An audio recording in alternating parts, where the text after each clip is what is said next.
On the evening of November 27, 2009, Michael Miller, or Big Mike as pretty much everyone knew him, was stomping around his property in Webster Plantation, Maine, studying his double-wide trailer and thinking through the new addition he was planning.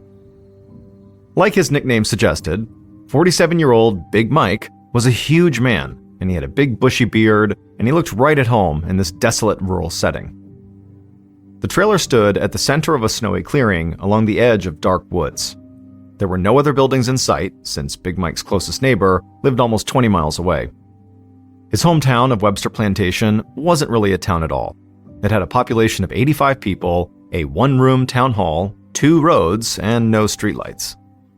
There had never really been much to do there, aside from, creek fishing and taking in the nature, and for a lot of people, working at the local lumber mill.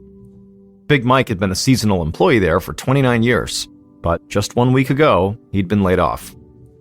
The loss of his job had stung, but he wasn't too worried. He and his wife Val lived frugally, and so they had enough cash stowed away to get by until he found another job. Big Mike was just about to head back inside when he heard a vehicle approaching. He turned to see a pair of headlights sweep through the trees. Then a familiar white Ford Explorer came into view and pulled up to his mobile home. It was his 2 sons, 27-year-old Mike Jr. and 26-year-old Matt.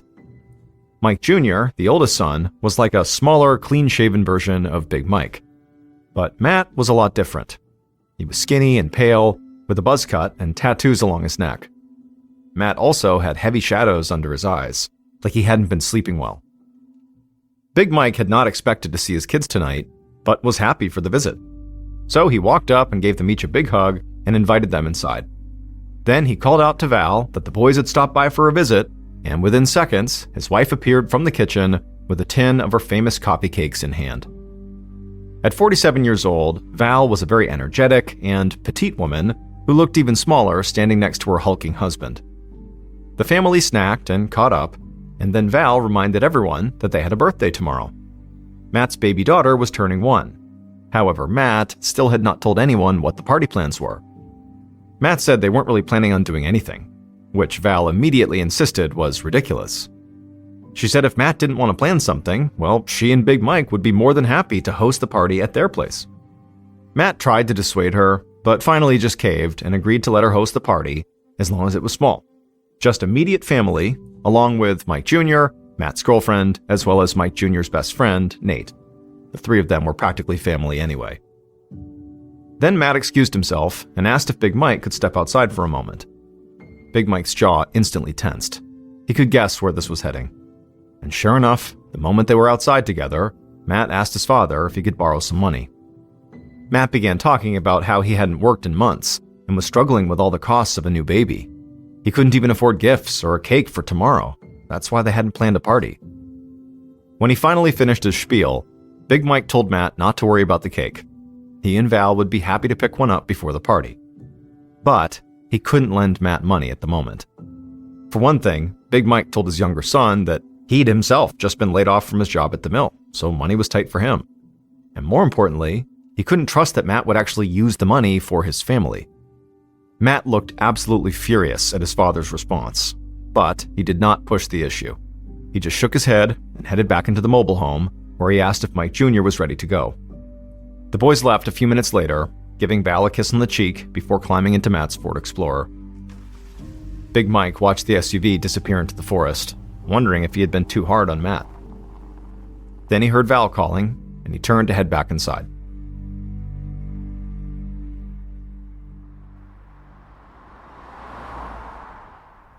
Around 12:40 p.m. the next day, so Saturday, November 28th, another car pulled up outside of Big Mike and Val's mobile home. The driver climbed out, grabbed a red plastic gas can from the back seat, and started trudging through the snow toward the trailer. The driver's name was Alan Richardson, and he was a neighbor and friend of Big Mike and Val's. Alan had borrowed the gas can from Big Mike a few days earlier, and he was here now to return it.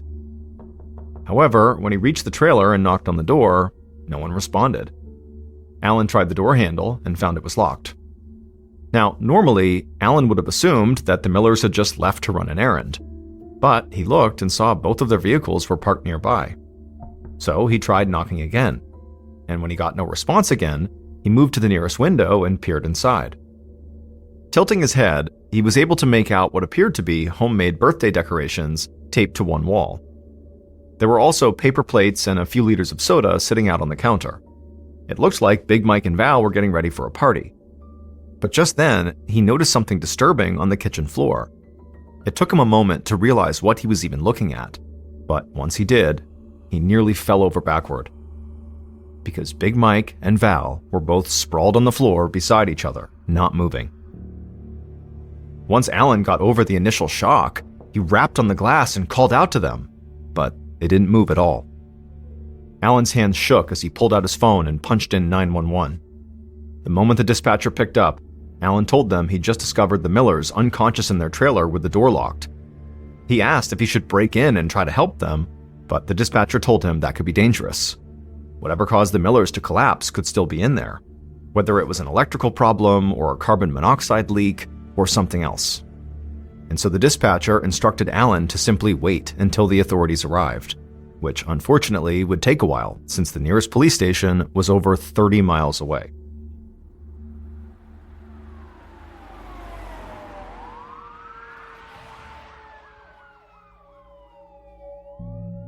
Alan was still waiting nervously outside the mobile home when he heard sirens approaching through the woods.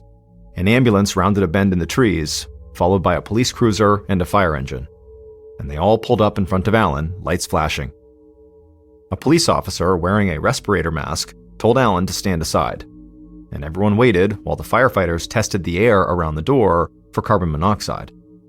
When they announced that the coast was clear, the police forced open the door and entered the mobile home, followed by a pair of EMTs. And what they found, there in the kitchen, was Big Mike lying flat on his back, staring up at the ceiling, with his legs folded awkwardly beneath him. His wife Val was slumped by his side, with her head resting on his chest. Their skin was waxy and pale, they weren't breathing, and there was a small amount of blood on the floor around them. The EMTs checked for a pulse to be certain, but it was obvious the Millers were dead. And as soon as the EMTs looked more closely, it became clear what killed the Millers, and it was not carbon monoxide. They noticed a small hole in Val's right temple, and a similar one at the base of Big Mike's skull. The Millers had been shot. Meanwhile, Alan continued to wait outside, watching the activity from a distance and calling everyone he knew to tell them about his awful discovery. At the same time, local police and medical personnel continued to arrive one by one until an entire fleet of law enforcement vehicles filled the clearing. Finally, about a half an hour after the EMTs first entered the mobile home, lead investigators Daryl Peary and Brian Strout of the Maine State Police arrived. The detectives stepped out of their car, quickly introduced themselves to Alan, and then said they had a few questions for him. They wanted to know how Alan knew the Millers and why he was visiting that morning. He told them about borrowing the gas can and said that Big Mike and Val were some of his favorite neighbors, as good-natured and helpful as you could find. He also mentioned that he'd been surprised to find the door locked when he arrived. People around here typically left their doors unlocked. The detectives collected Alan's contact information and then told him he could leave. After that, they headed inside. Detective Peary's first thought upon entering the mobile home was just how neat everything was. When he got the call for 2 potential deaths at a trailer in the woods, he'd sort of half expected the place to be a cluttered mess, possibly even a drug den or meth lab. Instead, he found a tidy living room full of family photos and birthday decorations. This was a well-cared-for home, a very crowded home at the moment, since police officers were still busy photographing everything in sight.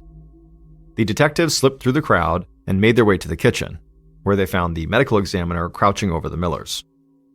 Detective Strout leaned down close to examine the bullet hole in Val's right temple. As he did, Peary commented that there wasn't a lot of blood in the kitchen for a pair of gunshot wounds, and the medical examiner agreed, explaining that the murder weapon had to be a small, underpowered handgun like a .22.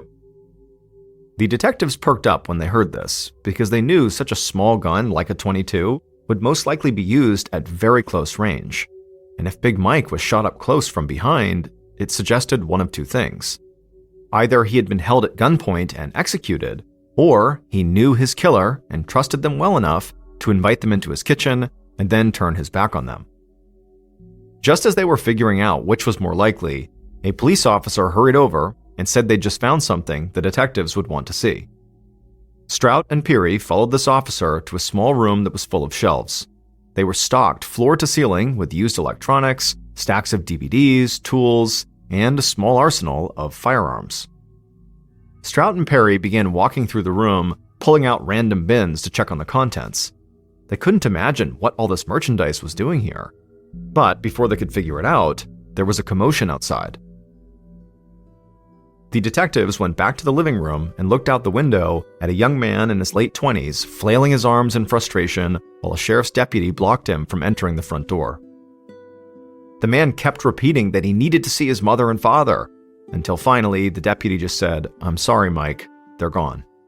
At that point, the young man began to sob.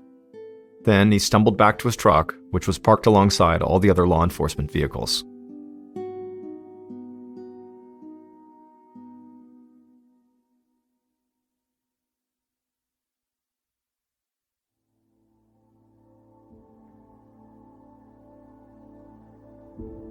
By the time the detectives reached the man, he was sitting in the driver's seat with the door open, repeatedly trying to call someone on his cell phone.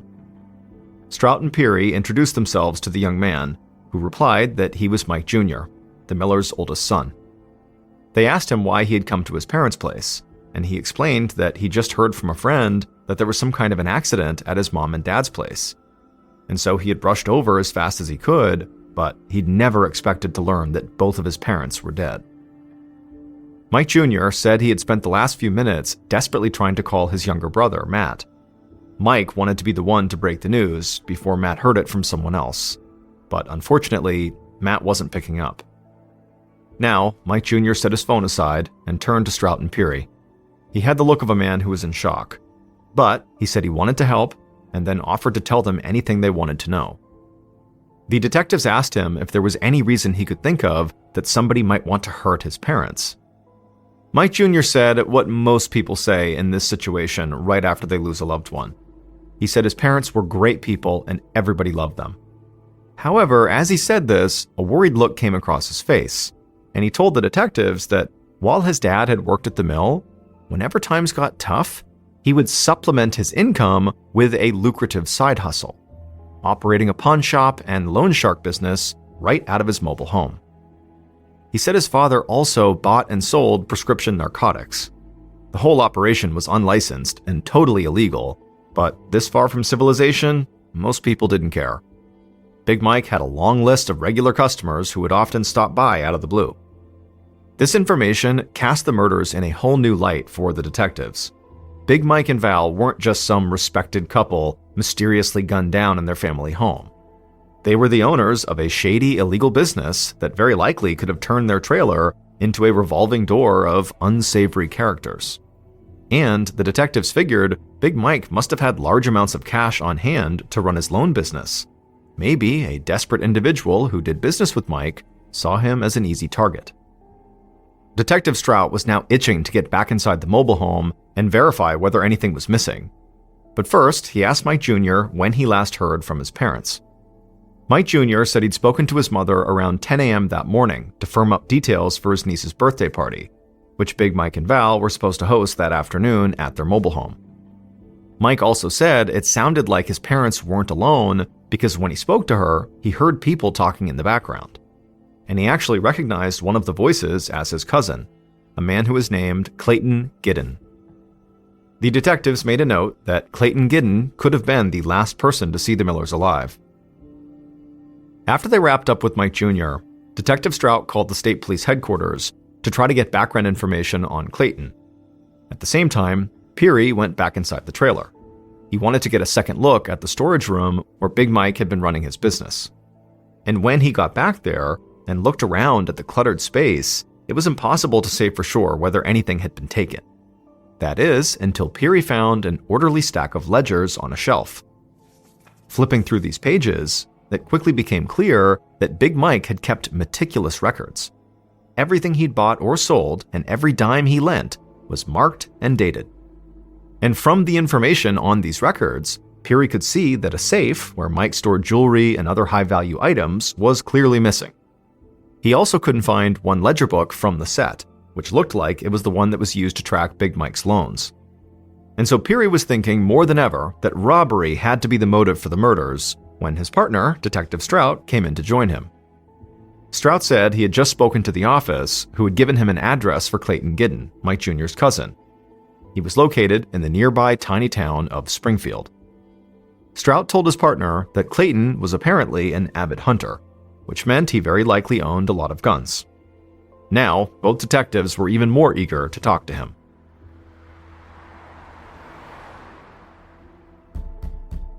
Later that afternoon, when Strout and Peary knocked on Clayton's door, a young girl answered. She ran to get her father and returned moments later with a man in his mid-30s. Clayton was clearly shaken up, as though he'd already heard the news about his aunt and uncle's deaths. However, when the detectives told him that Big Mike and Val were murdered, Clayton seemed startled. And then he became even more distraught when he realized he was a potential suspect. But Detective Peary promised Clayton they were only there to talk. So Clayton took a few calming breaths, then he invited them into the living room. Clayton told the detectives that he'd driven out to have coffee with his aunt and uncle that morning, and he'd taken his 9-year-old daughter with him. When they arrived at their mobile home around 10 a.m., Big Mike and Val were at ease and looking forward to the birthday party later that day. There was no sign of any trouble, and the couple did not seem like they were in danger. Detective Strout listened patiently, while at the same time studying the man for any sign that he might be lying. But Clayton seemed genuinely shocked. And if his daughter really had been there that morning, Strout had a hard time believing that Clayton was the killer. After all, who could commit murder in front of their own child? But suddenly, Clayton said something that made both detectives lean forward in their seats. He told them that he and his daughter were not the only ones at the Miller's place that morning. When they arrived, Big Mike and Val were already chatting with a young man named Nate Nightingale. Clayton didn't know exactly why Nate was there or what he was doing, but he said he didn't find it that unusual. Nate was Mike Jr.'s best friend, and he hung around the Miller's place all the time. But Clayton said the detectives should still talk to him, because when Clayton left the trailer at 10:30 a.m., Nate was still there. Hearing this, Strout and Peary could both feel the case starting to pick up speed. The Millers had been dead for only a matter of hours, but already the detectives had a potential witness who might have been in the room when the murders happened.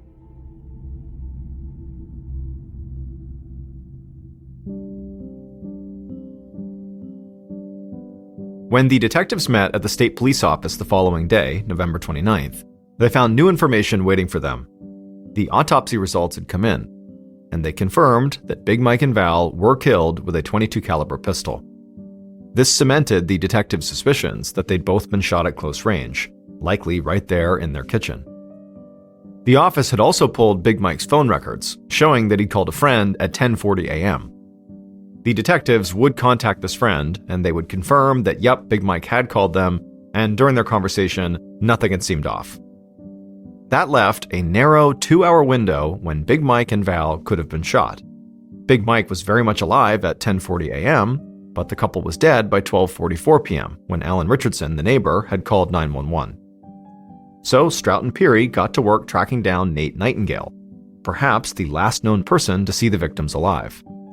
But they were also eager to speak with Matt Miller, the younger son of Big Mike and Val, who still was not answering his phone. And as they would find out, Nate Nightingale and Matt lived right near each other. So the detectives set out to pay them each a visit. Matt's apartment was closer to the station, so Strout and Peary headed there first. And from the moment Matt answered the door, the detectives could sense that something was just off. The 26-year-old had shadows under his eyes like he hadn't slept in days. But it was actually Matt's behavior, not his appearance, that really got their attention. Matt was not acting like someone who just lost his parents. He didn't show signs of grief or even press the detectives for any details on the progress of the case. Instead, he seemed nervous and evasive, almost like he just wanted Strout and Peary to leave as soon as possible. And the detectives responded to this behavior by actually pressing him on his whereabouts the previous day. He told them he had just been driving around Lincoln with his girlfriend Tanya and their infant daughter, picking up last-minute items for the birthday party that afternoon. Matt's alibi was short on details, and the way Matt refused to meet their eyes as he spoke made the detectives even more suspicious. And also, Tanya was out running errands with the baby, so she couldn't even confirm Matt's story. Strout felt sure that Matt must be hiding something. So he tried asking about his relationship with Big Mike and Val. Was he on good terms with his parents? Matt brushed the question off, saying of course he was on fine terms with them. They were his parents. And then after that, no matter what the detectives asked, Matt gave similarly curt responses. It eventually became clear the detectives were not going to get much more from him today. So they got a cell phone number for Matt's girlfriend, Tanya, and told him they'd follow up soon. And then they left to go talk to the next person on their list, Nate Nightingale. After their interview with Matt, speaking to Nate was like a breath of fresh air. From the moment Nate answered the door, he was polite and eager to help. Nate was clearly upset and told the detectives that he'd been close to the Millers for years. He had been best friends with Mike Jr. since high school, and he considered the Millers' trailer like his second home. Detective Peary asked Nate what he had been doing at the Millers' trailer on the morning of their murders. Nate said that he dropped by to catch up and also to take out a small loan from Big Mike. They'd just wrapped up business when Big Mike's nephew, Clayton Giddon, had arrived with his daughter. Nate said that Clayton left at 10:30, and then Big Mike took a phone call shortly after that. And then after Mike got off the phone, Nate said his goodbyes. To this point, Nate's story about what happened that morning matched all the details the detectives already knew from speaking to Clayton and also looking over Big Mike's phone records. But then, Nate revealed something they had not expected. Nate said that as he was leaving, a woman arrived at the Millers' trailer. He said he'd never seen her before, but she looked like she was in her 50s, maybe around 5'4" tall, with a slender build and glasses and bangs. He said she had called out, "Hi, Val," as she entered the mobile home, and she greeted Nate as he was leaving. His best guess was that she was a customer, but she could have just been a friend. At that point, Nate said he drove off to meet up with his girlfriend, so he didn't know how long that woman had stayed at the trailer. The detectives got the feeling like things were speeding up again. They now had someone who was at the trailer during the 2-hour window when the shooting occurred. The detectives knew they had to speak to this woman, but they had to find her first. Strout and Peary told Nate that a department sketch artist would be in touch very soon to put together a sketch of this mysterious woman. And sure enough, by the time the two detectives were back at the office, they found that the artist and Nate had already linked up, and the sketch was complete. Looking at the sketch, the detectives thought this woman looked like she could be anyone. But there weren't a lot of people in this part of Maine to begin with, so if this woman was a local, there was a decent chance somebody would recognize her.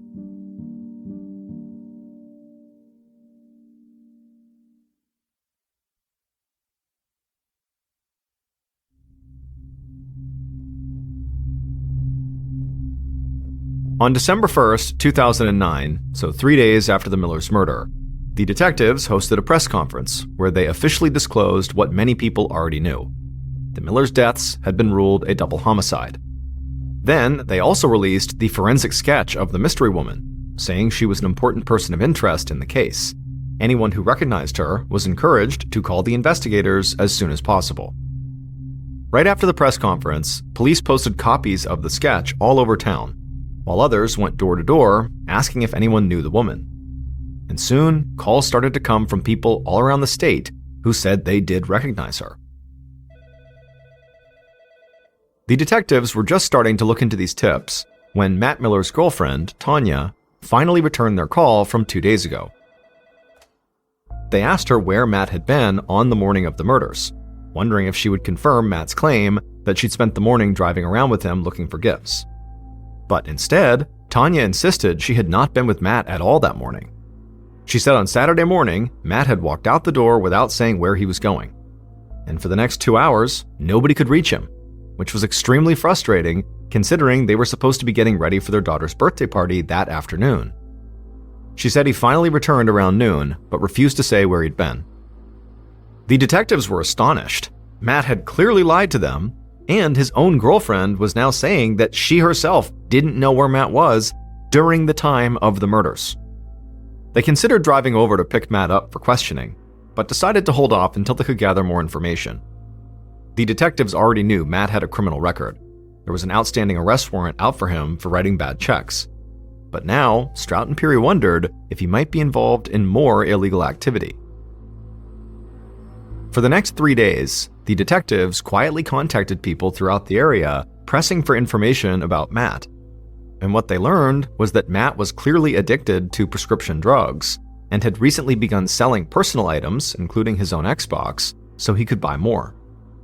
And Matt's older brother, Mike Jr., had told them that Matt had asked his father for a loan on the night before the murders, when the brothers had dropped by.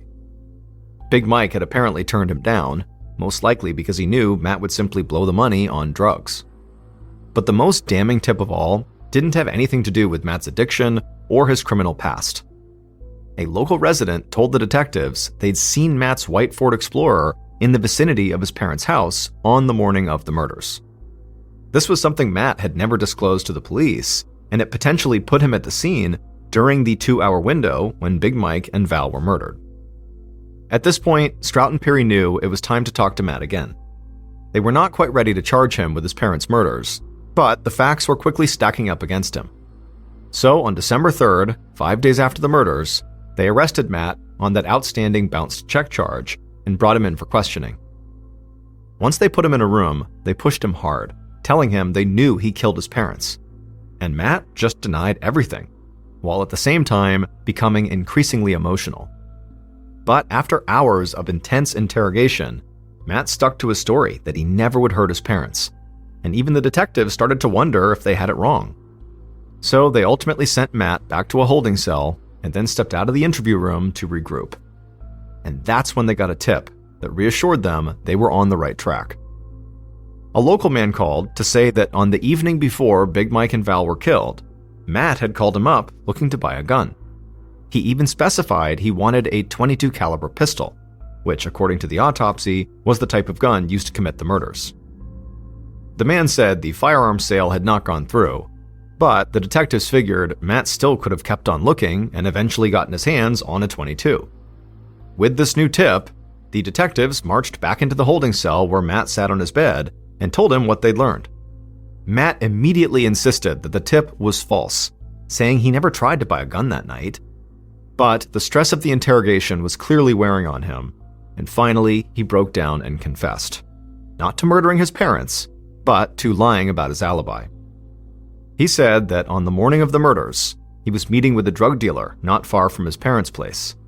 He bought some pills and then went into the woods to take them. He later lied about it because he didn't want to incriminate himself and because he was ashamed that he was off getting high while he was supposed to be getting ready for his daughter's first birthday party. Strout and Peary were skeptical of Matt's tearful confession, especially after all the lies, but they agreed to check out his new alibi and see if there was any truth to it.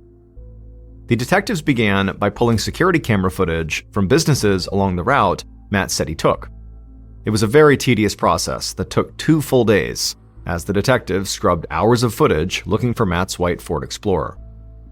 Strout's eyes were starting to glaze over when Peary suddenly grabbed his shoulder and pointed at the screen.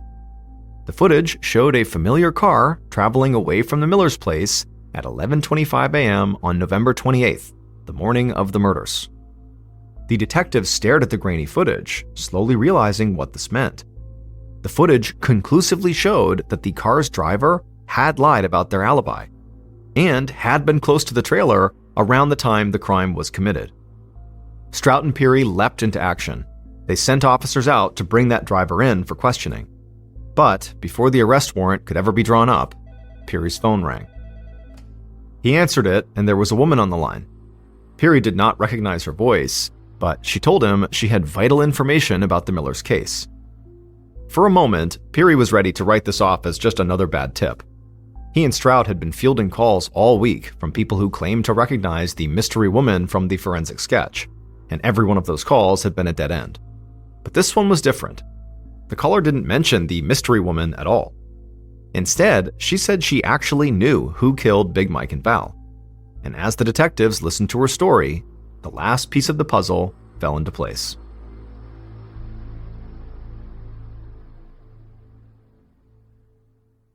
Based on the evidence collected at the crime scene, security camera footage, and interviews conducted throughout the investigation, the following is a reconstruction of what police believe happened to Michael and Valerie Miller on the morning of November 28, 2009.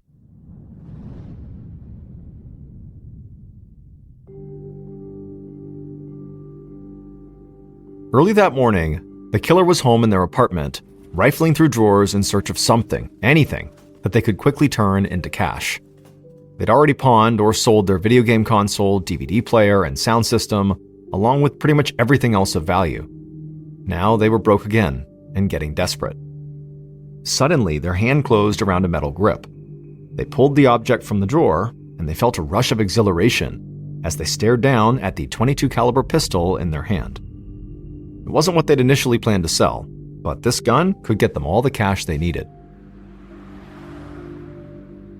A few hours later, the killer was standing in the Millers' mobile home, talking to Big Mike in the kitchen. After their desperate morning search, the killer finally felt calm. Finally, the conversation with Big Mike moved past chit-chat to business. The killer pulled the pistol from their jacket and held it out, asking how much Big Mike could offer for it. The killer wasn't here to shoot Big Mike.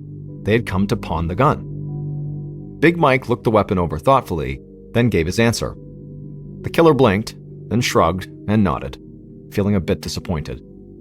It was less than they had hoped for, but probably a fair offer for the tiny pistol.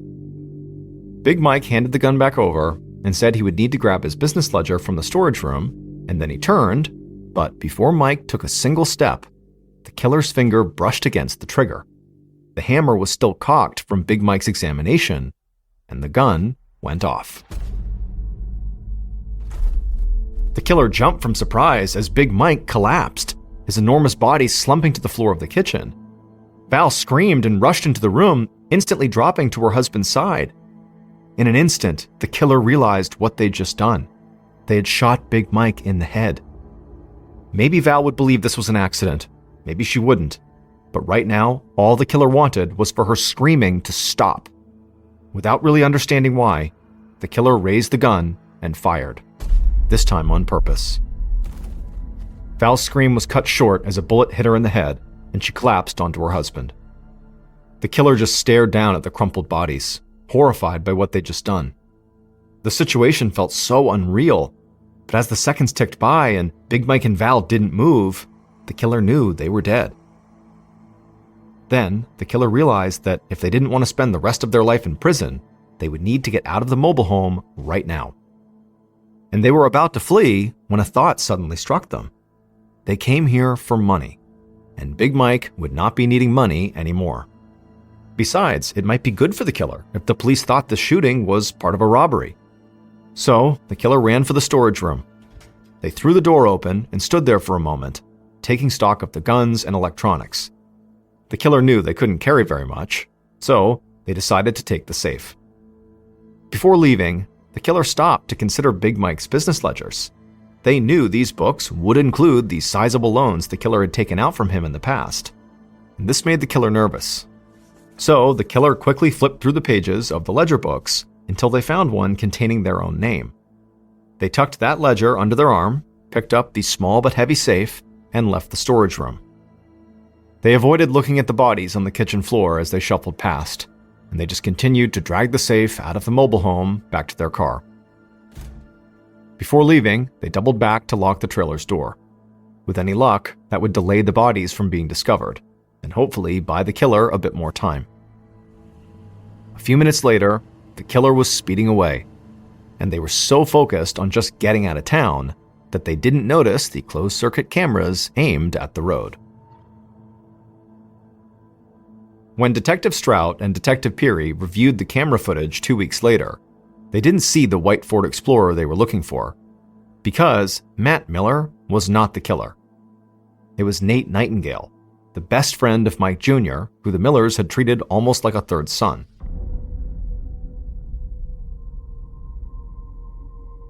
The woman who had called in with a hot tip was Nate's girlfriend, and she told Strout and Peary that Nate had come to her and confessed to the crime. Nate was arrested on December 12th, and shortly after that, he would admit to everything. He said he really had gone to the Miller's place intending to pawn the gun. He needed the money so he could go Christmas shopping with his girlfriend. But while he was showing the gun to Big Mike, it went off by mistake, and when he realized what he had done, he panicked and intentionally killed Val. Nate also admitted to fabricating the story about the mystery woman. He said she was just a red herring to keep the police off his tail. She didn't exist. Detective Strout and Peary didn't like to admit this, but Nate's ploy almost worked. The search for that mystery woman burned up a lot of their time, and if they hadn't stumbled upon the security camera footage of Nate's car, it might have saved him. But now that they knew the truth, they looked at the forensic illustration again, and they noticed something they hadn't before. The woman in the sketch looked shockingly similar to Nate Nightingale himself, down to the narrow face, thin nose, and glasses. Nate had intended to throw the police off his trail with this mystery woman, but as he gave them details for the sketch, he sort of subconsciously wound up describing himself. It was almost like his guilt over murdering the people who helped raise him was so great, he could not let himself get away with it. Nate was sentenced to 40 years in prison for murdering Val. Big Mike's death was treated as manslaughter, for which Nate received 15 years to be served concurrently. Big Mike and Val's sons, Mike Jr. and Matt, sat stone-faced at the sentencing, while Nate tearfully apologized for destroying their family. Neither brother responded, but they stayed and watched while he was led away in handcuffs. Ever since, the two brothers have celebrated Matt's daughter's birthday a week early so that on November 28th, they can also remember their parents.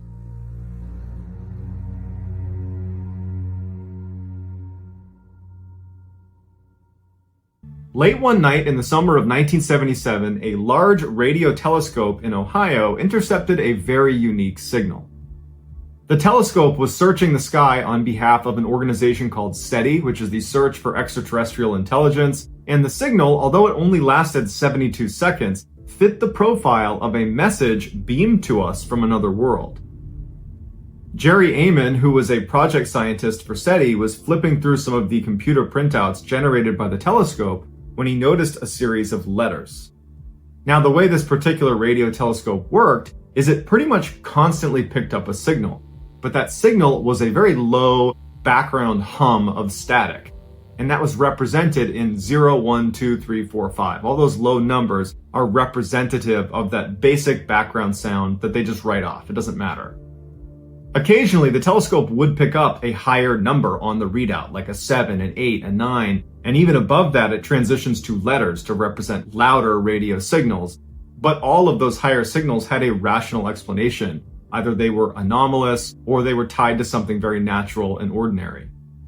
But that particular night in 1977, as the telescope swept across the sky, it picked up a signal that was so strong it surged past 0 through 9 and made its way into the letters all the way up to letter U, and it held it for 72 seconds, representing a signal that was 30 times stronger than what this telescope normally picks up as its baseline. And after those 72 seconds, the telescope eventually passed it, and that signal dropped all the way back down. So when Amon saw this amazing string of letters representing this radio signal, he circled it in red ink and wrote next to it, "Wow!" exclamation point, and from that point forward, this transmission became the WOW signal.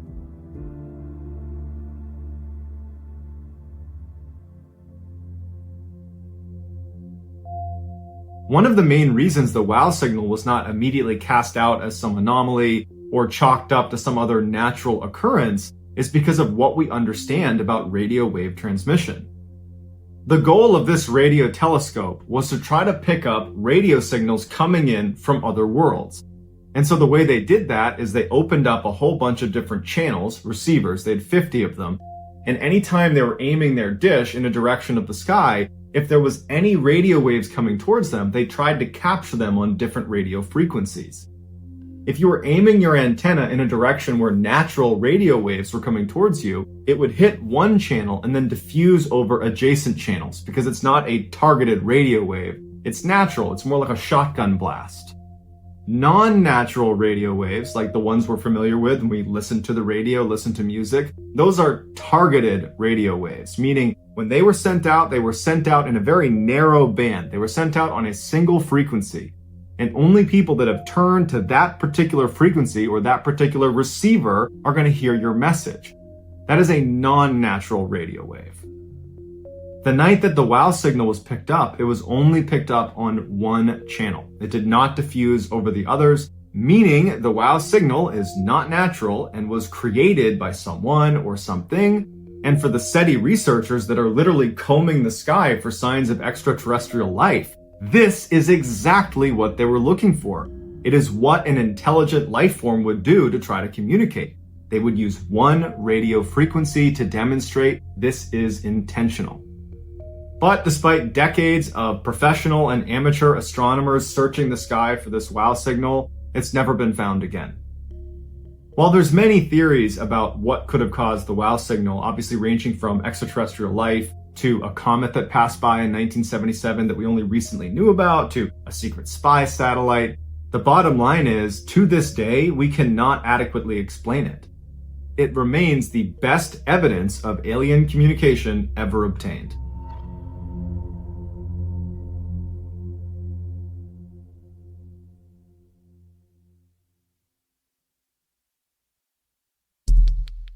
Our next story is called Better Than Earth.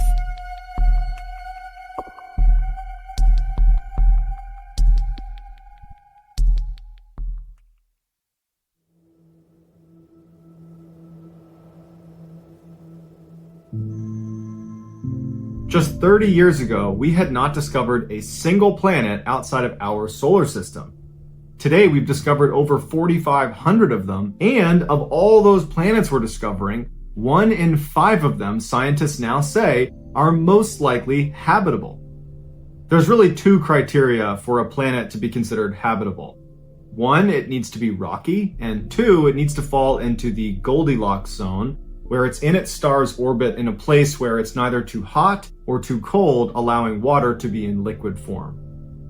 One of the best chances we have so far at finding life on another one of these habitable planets is a planet called Ross 128b. It orbits an inactive red dwarf star, meaning it's likely not being bludgeoned by solar radiation, and we've detected strange signals emanating from the nearby host star, signals that perhaps have intelligent origins. Another habitable planet is Proxima b. It also happens to be the closest habitable planet to Earth, and is a lot like Ross 128b. However, the red dwarf it revolves around is much more temperamental and periodically casts out massive amounts of radiation that does make life quite difficult. It's also tidally locked and in synchronous rotation with its star, meaning one side of the planet is always facing the star and getting completely torched all the time. The other side, the dark side of the planet, never faces the star, and so everything is frozen. And so the only place liquid water could exist on Proxima b would be at the equator.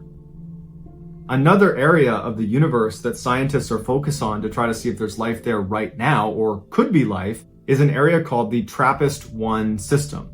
It's actually 7 different planets, all of which are considered habitable, that are orbiting around this one particular red dwarf. The really cool thing about this particular system is that the 7 planets are super close together. So close that if you were standing on one, you could look up and see all of the others, and you're so close you could actually make out geologic formations like mountains, and you could see clouds, and in theory, you could actually travel between the different planets. So imagine going on vacation to another planet. But to really get you thinking, a new study just released its results in October 2020. They looked at all 4,500 plus planets that are outside the solar system, and they ranked them according to how likely they are to sustain life. Not whether they're currently sustaining life, but looking at their conditions of how good of a planet are they to sustain life. And out of the 4,500, there were 24 at the top of the list that not only can sustain life, but actually can sustain life better than Earth can. They are considered super habitable, and they are literally better places to live than Earth is, which is definitely a foreign concept for most people because they think of Earth as like this oasis in this vast universe where everything lined up perfectly to sustain human life. And already, just out of the 4,500 planets that were reviewed that have only been discovered in the past 30 years, right? There's lots more planets out there. We've already found 24 that are better than Earth at sustaining life. So what happens when we discover there are millions, if not billions of planets out there? Just probability alone says there's going to be a heck of a lot more planets out there that are better at sustaining life than Earth. Which really forces you to come to terms with the reality that almost certainly we are not alone.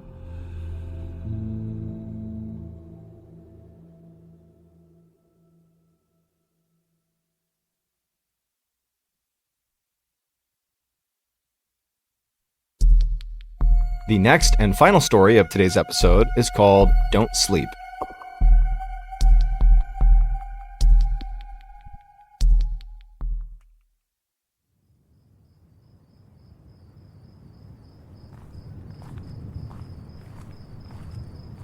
Late on the evening of July 27th, 1977, a 21-year-old farmer named Huang Yan Cho walked down a wide, dusty road in the little farming village of Beigao, located in northern China.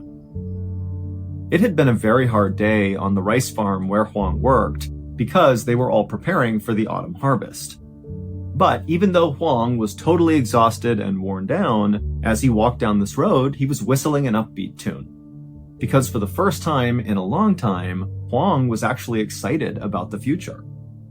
Huang had grown up in a poor family, and he hadn't even finished elementary school. He still lived with his parents in a tiny house, and basically every day of his life was the same. He got up at sunrise, he walked to work, he worked all day until he barely could even stand, and then he would walk home and he would go to bed. But the reason Huang was now feeling kind of excited about his future was because he had just gotten engaged to a beautiful girl in a neighboring village, and their plan was to get married after the autumn harvest. Huang was already hard at work, literally building them a house that they could move into after they got married. And in fact, on this particular night, that was where Huang was going. He was going to the property where he was in the middle of building this house, and he was going there not to work on the house anymore, but really just to admire his property, because again, he was just so excited about the future. Huang turned the corner and his beautiful half-constructed home came into focus. The foundation, the walls, and the ceiling were all complete. All he had left to do was put in the windows and the doors. And so Huang walked up and ran his hand over the beautiful brick he had laid around the outside of the property. Brick was not cheap. He had worked extra hours to afford this brick. And so he was just so proud of it. He ran his hand over it. And then he kind of stepped back and kind of imagined the house when it was all done. And then when he felt satisfied that he had seen enough, he just kind of nodded and turned and just continued walking back towards his home, his parents' home, which was only a few minutes away. When Huang got to his home, he went inside and his mom already had a meal made for him. It was just some rice and veggies. And so Huang sat down and began eating, and then his parents came over and they began chatting. And then, of course, the conversation shifted to Huang's upcoming marriage, because that's basically all Huang ever wanted to talk about. And then by about 10 p.m., Huang was so tired that he crawled into his bed and he fell asleep almost immediately.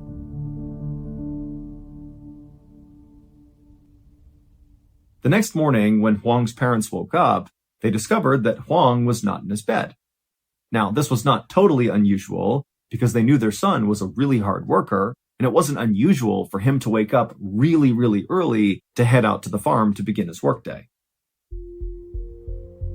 But a little while later, the workers at the rice farm where Huang worked, they saw Huang had not come to work, and because that was so out of character for him, one of the workers actually walked to Huang's parents' home to see if he was okay. And when Huang's mother found out her son had not shown up to work, she was really worried, but she told this worker, my son must have gone to the house he's building, go over there and see if he's there. But the worker from the rice farm went to Huang's property he was building and nobody was there. And so when he came back and told Huang's mother, this sent her into a total panic. Because really for her, this was like completely out of character for her son. He would never miss work. He would never just disappear like this. Something was wrong. So Huang's mother sent this rice farm worker to go find her husband and tell him what was going on with Huang. And then in the meantime, Huang's mother just walked outside and began going door to door, asking neighbors if they knew where her son was and if they wouldn't mind coming out and helping her look. Now, at this time, the village of Beigao was a relatively small place where all the residents more or less knew each other. And so it did not take long for the news of Huang being missing to spread all across Beigao, and the community really came out in force to go look for him. And so by the afternoon, you had villagers all over the place, literally biking all around town, calling out for Huang. People had gone to neighboring villages to see if he was there. Some other people went to Huang's fiance's home and spoke directly to the fiance, but she had no idea where Huang had gone. And so by about the early afternoon, when so many people couldn't find any leads to where Huang had gone, it became clear that really nobody had a clue what happened to him. Now, Beigao at the time was incredibly isolated. This is a small town where most of the people who live there don't have phones, they don't have cars, they ride their bikes everywhere, and there were no roads that connected Beigao to any other place. Now, there was a paved road that went through Beigao, but it actually just came to an end on the outskirts of Beigao. So there was just no way to go to other places, at least not efficiently. Basically, if you lived in Beigao at the time, there was a finite number of places you could go. And all these people that had gone out looking for Huang had searched all of those places, and Huang just was not there. And they discovered his bike was still leaning up against his parents' house, and his work clothes, which he wore basically every single day, were still folded up neatly inside of his room. And so wherever Huang was, he was on foot and he was still in his pajamas. That night, Huang's parents would contact the village committee, which was basically like the governing body for Beigao, and the village committee decided that this was serious enough, because again, they're thinking, this is impossible, where is this guy, that they decided to contact the police. But when the police got this call, they did not launch an investigation right away because they had limited resources and there was no sign of foul play here. It was very weird that Huang was missing, but he was an adult, and if he wanted to go vanish somewhere, it was kind of like, okay, you're an adult, you can do that. And so Huang's family and the rest of the Beigao villagers were forced to just kind of wait and see if Huang came back. But over the next few days, Huang did not come back, and there was still no new information about what might have happened to him.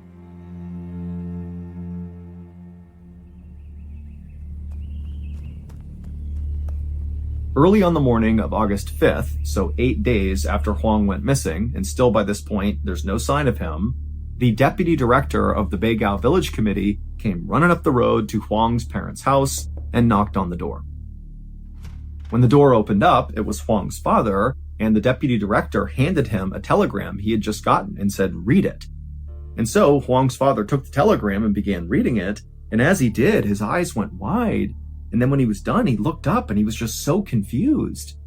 The telegram had been sent 8 days earlier at around 9 a.m. on July 28th, so basically right around the time that Huang's family discovered Huang was missing was when this telegram was sent. But for whatever reason, the telegram had been very delayed, and so they were just receiving this telegram now, 8 days later. And the contents of this telegram made no sense. It said that just 9 hours after Huang had fallen asleep in his parents' home, he was discovered lying on the sidewalk in the middle of this bustling city called Nanjing, located 600 miles to the north of Beigao. Now, the reason Huang's father and the deputy director were so confused by this telegram was this was impossible. Remember, Huang does not have a car, so the only way he could get around was on foot or on his bike, and we know he left his bike by his house. So he's on foot and very likely in his pajamas. And what? He's going to go 600 miles to the north? I mean, even if he walked the 30 miles to the nearest train station, 9 hours, because that's how much time it took from falling asleep to being discovered in the city, is not enough time to go the remaining 570 miles to Nanjing. So Huang's father and the deputy director, they talked about this, and they both decided that, this just can't be true. Clearly, somebody has mistaken some other person for Huang, because he cannot possibly be all the way in Nanjing. Now, this telegram said that Huang was being held in a deportation center in Shanghai, and so Huang's father and the deputy director decided they would send a telegram back to the sender at this deportation center and tell them, hey, if this really is Huang, he should have a very specific birthmark on his wrist. And so when they sent this telegram off, they fully expected to get one back that said, our mistake, it wasn't him. But they got a reply relatively quickly, and it said, oh yeah, he's got that exact birthmark. It's definitely Huang, but he's very confused. He doesn't really know what's going on. And so somebody from your village has to go get him.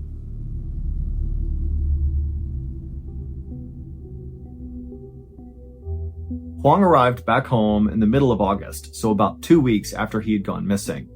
And as soon as he got there, his fiance and his parents were so happy to see him. And pretty soon, a steady stream of friends and neighbors and other family members began coming to Huang's house to talk to him, to hear his story, to hear about what happened. I mean, this is a tiny, isolated place in the middle of rural China. Not a lot of exciting things happen out here. And so people were really excited to hear what Huang had to say. But Huang really didn't understand what had happened to him. And so mostly he just didn't answer any questions he got asked. He just kind of kept his head down and just kept saying, I don't know what happened.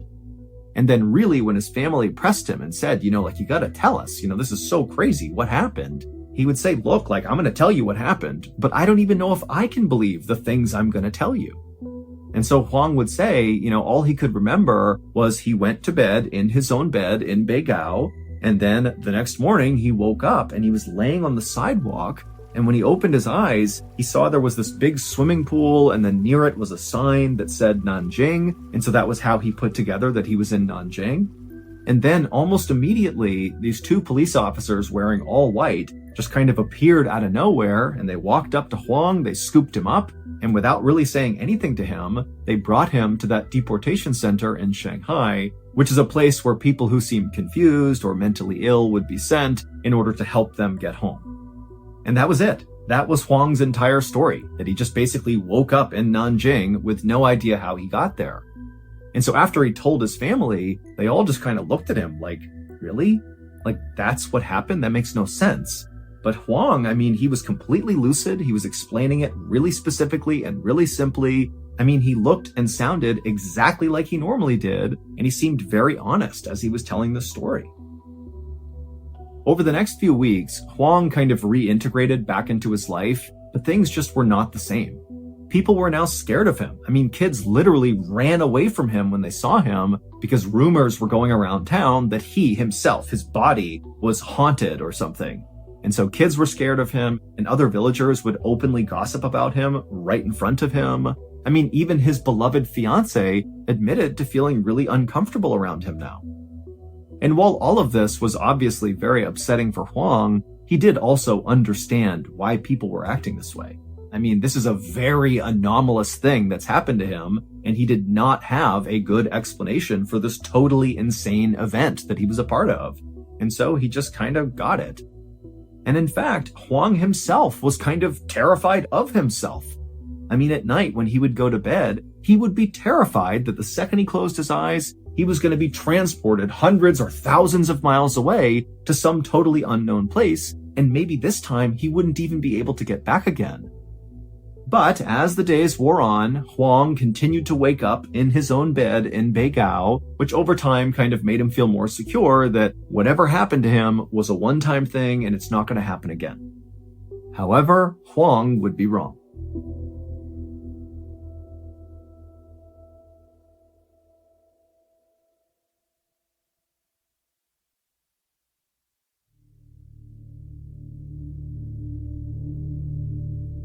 On September 8th, 1977, so 3 weeks after Huang had returned back home, he went to sleep in his bed in the village of Beigao, but when he woke up the next morning, he was not there.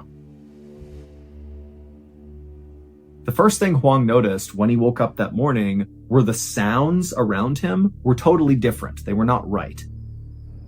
Normally, when he was asleep in his home, he would hear the sound of his mother and father snoring right by him, and he might hear some insects or birds out his window. And those sounds were gone. Instead, he heard what sounded like footsteps, but not ordinary footsteps. They were footsteps of somebody walking on cement who was wearing high heels, like a clicking sound. And then Huang also became aware of the fact that his face was clearly pressed up against cement. He was laying on the ground.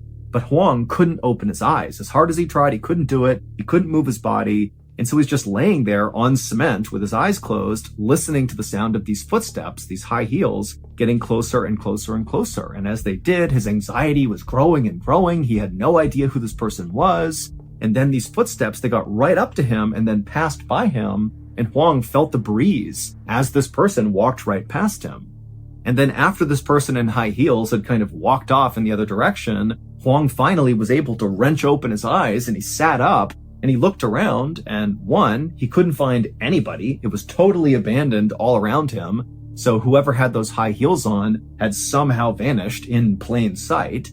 And then also, as Huang continued to look around him, it looked like he was in the middle of this city. But again, there's nobody out there. It's like this abandoned city street. All he had in front of him was this clock up on a building that said 1 a.m.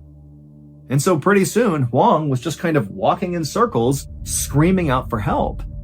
And right when he was about to just start sprinting in any one direction in hope that help would be somewhere out there, Huang felt a tap on his shoulder. And then the person tapping him from behind him said, "Are you Huang Yanzhou?" Huang spun around and he saw there were these two men in military uniforms standing there. And for a second, Huang felt relieved. Somebody was here to help him. But then he thought to himself, how do they know my name? What's going on here? And so he asked them, how do you know my name? But the two men didn't answer Huang. Instead, they told him that he was at a Shanghai railway station 700 miles from Beigao, and that they, these two soldiers, were here to take Huang to a nearby army base. At this point, Huang was so scared, he just didn't know what to do. So he just wound up going with these two soldiers who put him in the back of a Jeep. And then they hopped in and began driving, and they drove him out of this weird abandoned city where he had woken up. And after driving for some time, they arrived at this huge army base that had all these rows of fencing around it with razor wire on top and all these sentries that guarded all the doors. And these two soldiers brought him through several of these checkpoints. And then when they reached the very last one, they stopped the car, they got out, Huang got out too, and the two soldiers that were with him grabbed Huang's shoulders, and they basically led him through the last checkpoint, which was manned by armed guards. And as Huang was led through this gate, the armed guards seemed to not even notice the soldiers or Huang. It was like they were invisible to the armed guards. But either way, they got through the final checkpoint, and then the two soldiers that were carrying Huang led him to this kind of nondescript big building, and they opened up a door, and they began walking down this long hallway that kind of zigged and zagged. It was like a maze of different directions you could go. And then finally, they brought Huang right to this big door that said division headquarters over it. And then before Huang could say anything, one of the two soldiers that was with him knocked on the door. And then before anybody could respond, that same soldier reached down, opened it up, swung the door in, and then they pushed Huang inside, and they stepped in after him and shut the door behind them.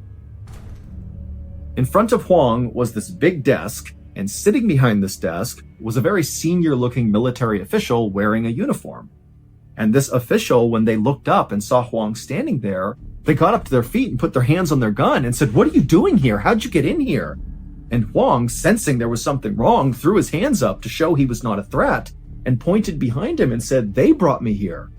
And the military official, who still had his hand on his gun, looked behind Huang and said, "Who brought you here?" And Huang, he turned around and he saw the two soldiers who had picked him up and driven him here and led him to this room. They were gone. Which was impossible because Huang would have heard them leave. He didn't hear anything. The door never opened. They just somehow were gone.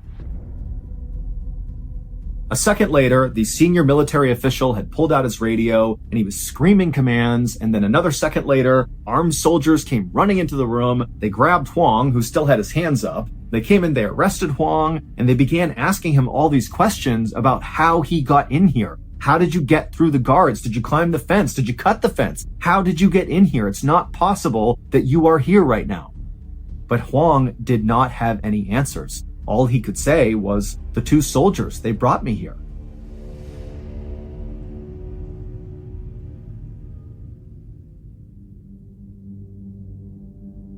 A couple of days later, Huang would be bussed back to Beigao, and again, his friends and family and everybody in town had all these questions about what happened, but again, Huang just had no answers.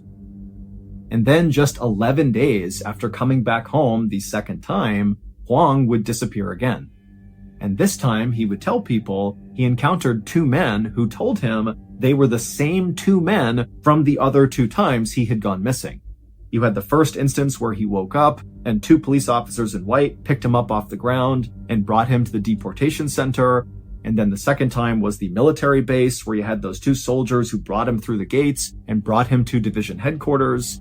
Basically, these two men he encountered on the third trip were saying they were the same men across all three instances. And on this third instance that he went missing, Huang said these two men put him on their backs and they flew him to 9 different cities around China for reasons unknown, and then they flew him back to Beigao and just dropped him off right outside his house near a tree, and that was it. Now, of course, this final disappearance sounds the most absurd because what, he was flying on the backs of people to all these different cities? That doesn't make any sense. But when Huang was kind of aggressively questioned about this third story, because it sounded the most made up as compared to the other two, it would turn out Huang had all this kind of insider information about each of the 9 cities that he supposedly was flown to by these two men. He knew the weather in each of those cities on the night that he was gone. He knew what shows were playing on the night he was gone. And he also just had really specific descriptions of where he was in each of these cities when they got there that all checked out. Now, you gotta remember that getting that information correct would have been really hard for Huang at the time. He did not have internet access, he didn't have a phone, he didn't have a car. I mean, he lives in an isolated small village in rural China, so the idea that literally the morning after all this happens, he's flown to these different cities, that he would have all this information perfectly correct, that's hard to do. That would be hard to lie about. As of today, no one has ever been able to debunk Huang's stories. Basically, there's enough legitimacy and verifiable information in his stories that you really can't discount them. They really could have happened. Add in the fact that Huang actually took a lie detector test and passed it, and suddenly you're looking at a story that, as crazy as it sounds, really could have happened. And so Huang's story today is considered far and away the most famous UFO story in China's history, because the leading theory here is that Huang must have been abducted by aliens, and that's how he was being moved around to all these places, and maybe those two men that kept showing up in each of these events were the extraterrestrials that had scooped him up. Nobody knows, but that is the theory. As for Huang, he wishes none of this had ever happened, because his disappearances and whatever happened to him basically wrecked his life. His fiancée broke up with him because she was so uncomfortable around him, and there was a lot of stigma around Huang, especially in the village where everybody thought he was a liar. And then on top of that, all these news and film and TV crews came to the village because they wanted to shoot shows and documentaries about Huang, and Huang did not want anything to do with them. But again, like, all these people are coming to the village for Huang, and it's making the rest of the villagers upset. And then also there was a really lengthy investigation by the police and by the military to try to figure out how in the world Huang got into that army base. I mean, there were layers and layers of security that he somehow got through, and all those armed guards that were watching the gates said they never saw Huang walk through, even though Huang said he literally just walked through the gate with the 2 soldiers that were carrying him through. And so today, Huang actually still lives in Beigao, and he had a son and a daughter, and he has grandkids, but he refuses to talk about what happened to him because, again, it wrecked his life.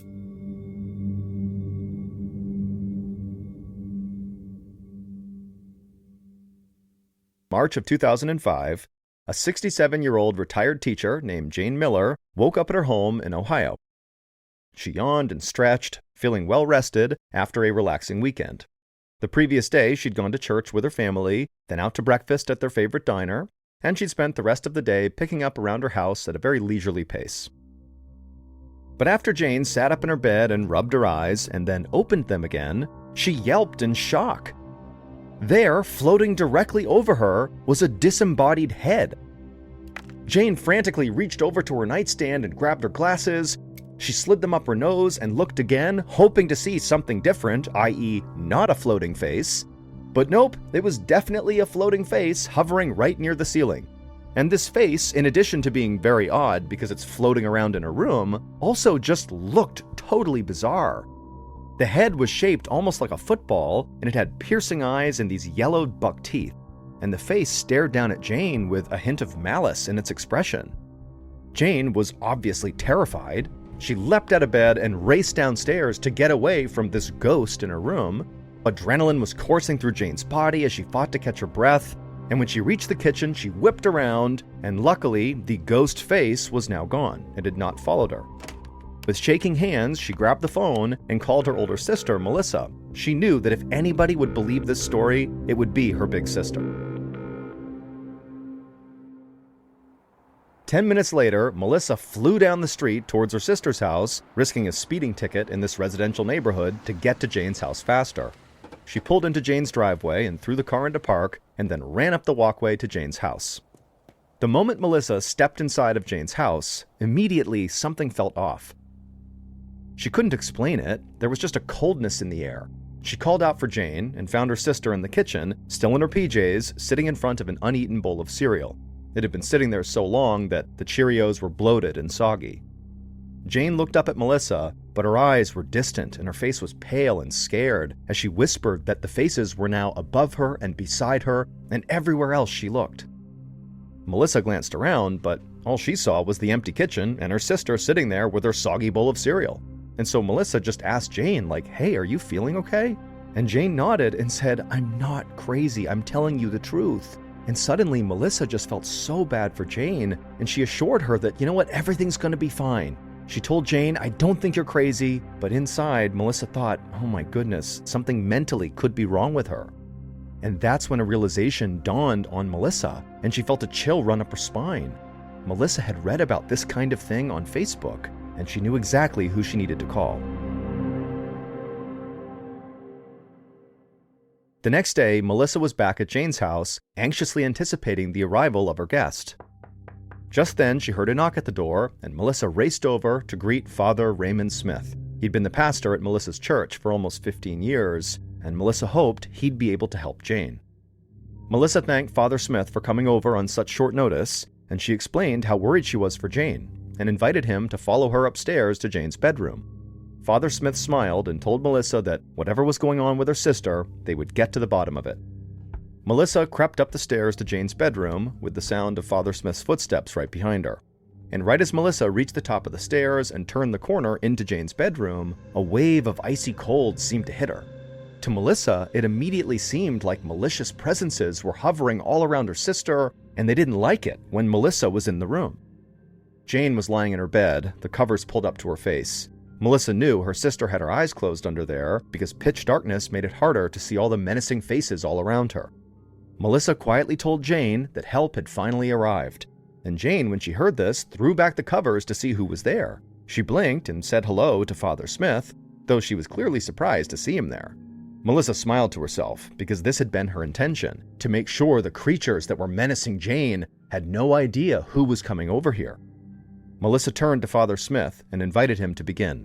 Then Melissa stood to the side while Father Smith shook Jane's hand and asked her to explain to him what had been going on over the past couple of days. Jane was a little embarrassed as she began to describe what she was seeing and what she was feeling, but Father Smith didn't actually seem to be listening. Instead, he was studying Jane's hands very carefully, and he was watching her expression and all of her bodily movements, and Melissa even wondered, what was he doing?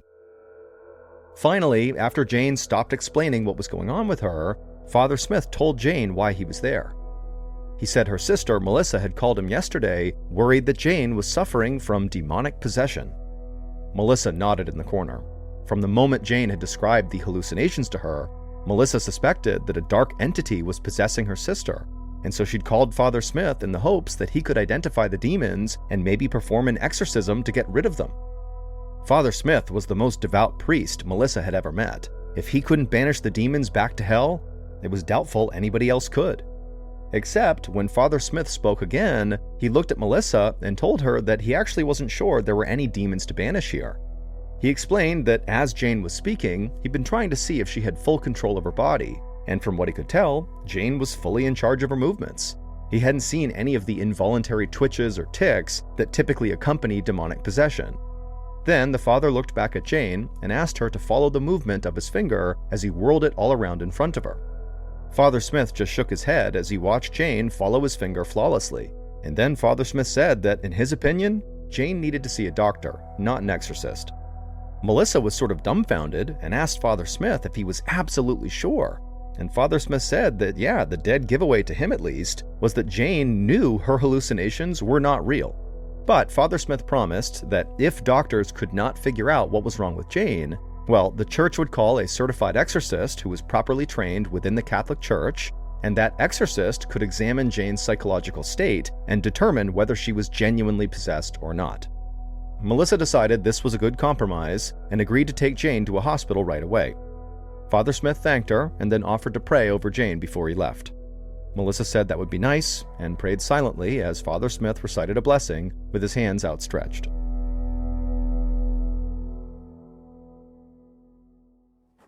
Three days later, Dr. Randall Crane stood in a hospital room with Jane, watching her sketch a little doodle on his notepad. Dr. Crane was an internal medicine resident at the hospital, and Jane was the most fascinating patient he'd had in a long time. She'd been suffering from these crazy hallucinations for the past few days and was scared that she was losing her mind. Now, Crane didn't know if that was actually true, that she was losing her mind, but he could not explain why she was hallucinating faces all the time, and so he couldn't rule out some form of dementia. And so Dr. Crane, kind of on a whim, had asked Jane to go ahead and sketch on his notepad what she was actually seeing, like draw the face. And so Jane finished sketching and handed the notebook back to Dr. Crane, and she warned him that she was no artist, but this is really what she was seeing floating over her head right now and all the time. Dr. Crane looked down at the doodle that Jane had drawn. The so-called demon face had an oblong, football-shaped head with big buck teeth and round, bulging eyes. It looked more like a Muppet than a monster. In all honesty, it actually reminded him of the main character in an old children's cartoon called Hey Arnold that the doctor had watched all the time when he was a kid. But even if the sketch was sort of funny, he took Jane's condition very seriously. He clearly understood why she'd be terrified to see something like this following her around all the time. And so Dr. Crane asked Jane a few questions, like whether these hallucinations had spoken to her, or if she was experiencing headaches, fever, or seizures around the time these hallucinations appeared, and she said no to all of them. And so Dr. Crane told Jane not to worry. He was going to order some routine blood work to see if maybe she had an infection, and he also ordered a toxicology screening just to rule out any bad drug interactions. An hour later, Jane sat on the examination table feeling very anxious. Dr. Crane told her that all her tests had come back normal, which actually initially made Jane more nervous. She wondered if now she and Melissa would have to call that certified exorcist after all. But Dr. Crane did not seem like he was totally confused. He actually said, "Jane, I want to look at your eyes more closely." And so Jane leaned forward and then followed Dr. Crane's instructions as he first tested her peripheral vision and then also her forward eyesight. And then afterwards, Dr. Crane informed Jane that she had a couple of small blind spots in her vision that he had just discovered that made him want to examine her retinas a bit more closely. Dr. Crane took a little vial of liquid out of his white coat pocket and then told Jane to look straight up. He was going to dilate her retinas, the light-sensitive tissue at the back of the eye that transmits what we see to the brain. The doctor would first pour a little of that liquid into her eyes, and then he would use a device called an ophthalmoscope to shine some light on her retinas and get a better look at what was going on. And so as the liquid made her eyes become more sensitive, the light from the ophthalmoscope stung a bit, but Jane did her best to stay still as Dr. Crane looked at her retinas. And then finally, Dr. Crane switched off the ophthalmoscope and he smiled. He would order a CT scan to confirm his theory, but he was pretty sure he knew exactly what was going on. And 2 hours later, the CT scan confirmed Dr. Crane's suspicion. He told Jane that he'd seen some tiny yellow tissue deposits behind her retinas. These are a sign that her retinas are deteriorating, a condition called macular degeneration. It happens to lots of people as they age. Their eyesight gets worse, and because of that, the brain gets less visual information from their eyes. Now, most people with macular degeneration end up with nothing more serious than slightly blurrier eyesight. But in about 10% of cases, the brain tries to compensate for the lack of information by making up new visuals. For reasons that are still not clear, many of these people who are in this 10% see floating faces. It's very rare, but the symptoms are so consistent amongst patients who suffer from it that Dr. Crane immediately understood what Jane's problem was the moment he saw her drawing that football-shaped head doodle. 3 months after her diagnosis, Jane was unfortunately still having hallucinations, but they were growing more infrequent. Dr. Crane told Jane that while there was no treatment, the hallucinations can stop over time as the brain becomes more accustomed to vision loss. And at the very least, Jane could rest assured knowing that she was not possessed by a demonic entity, and she wasn't losing her mind either. She just had a very creative brain.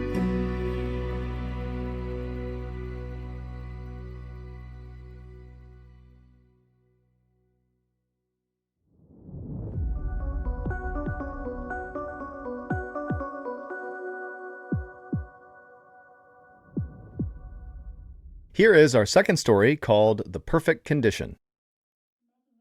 On May 19, 2010, 75-year-old Ron Sweden was at home in Brewster, Massachusetts, relaxing in his favorite armchair and flipping through TV channels in search of something good to watch. He'd finally settled on a game show when his wife Nancy called him for dinner. He sighed and turned off the TV, muttering about how he'd just gotten comfortable. He hobbled out of his chair and adjusted the plastic tube that he wore under his nose to help him breathe. The year before, Ron had been diagnosed with emphysema, a lung disease that causes shortness of breath. Emphysema is common in smokers, and Ron had been a smoker his whole life.